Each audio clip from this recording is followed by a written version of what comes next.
quickly go over the parts of the cell cycle. Just to clarify, the cell cycle is the lifespan of the cell. Your mitosis is not the same thing as the cell cycle. Mitosis happens during the cell cycle. So that's kind of what I wanted to clarify. So the first stage is interphase. So remember, interphase is G1, S, and G2. That all has to do with the cell growing and replicating. Takes up about 60% of the cell cycle. G1 stands for growth phase 1. That's when your organelles are going to grow. That's when the cell is going to grow. S is the DNA synthesis phase. That's when all the genetic material is going to replicate. And G2 is more of the organelle replication. So G1, growth phase 1. G2, growth phase 2. S, synthesis. That's some easy ways that you can remember that. Remember, the DNA that's in interphase is unpackaged. So that means it's called chromatin. We can't see it under the microscope, but we know it's there because when the cell splits at the end of telophase, we have the correct number of chromosomes. And so when it splits and then back when it gets to prophase, there's still the same number of chromosomes. So we know that it has to replicate during that interphase.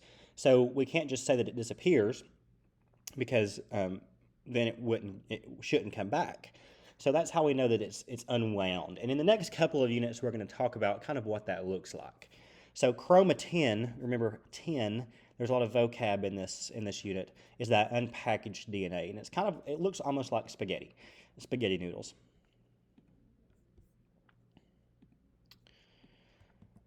Remember your centrioles, they're only in your animal cells. That's going to facilitate the movement of those spindle fibers. Chromatin is that unpackaged DNA, and then the nuclear membrane is what's holding all that genetic material together. It's what's holding it all in. Remember, chromatin is that spaghetti strands, that unpackaged DNA. Chromatid is coiled up chromatin. So if you took out of one cell in your body and you unraveled all of that DNA, it would be 6 feet long. Now, you have millions of cells in your body, so you can barely imagine how much DNA you have.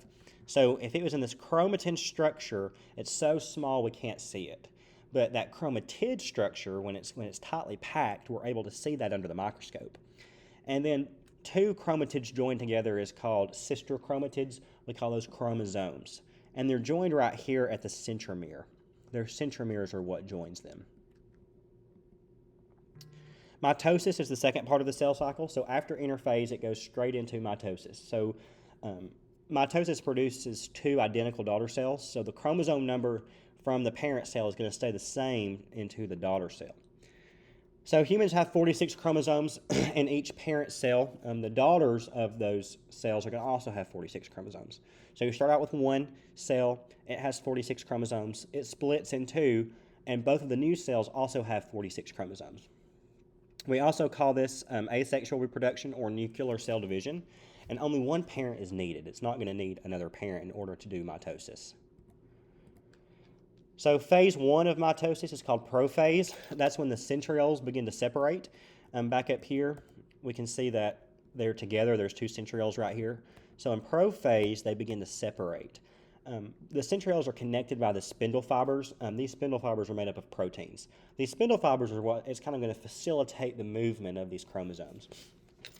In prophase, the nuclear membrane also begins to disappear. So we can see that when we did our Oreo models. I told you to. If you had 10 sprinkles making up your membrane in prophase and interphase, do half of them in prophase to show you that nuclear membrane is breaking down. We can also see chromosome structure. So it's no longer that chromatin. So we can actually see what it looks like. 2 chromatins or chromatids equals 1 chromosome. And remember, they're held together at the centromere. That's that middle plate. That's what's holding those chromosomes together. Again, we can see our centrioles have started to move. Our spindle fibers are formed. We can see that genetic material, our chromosomes and our nuclear membrane, is starting to reform.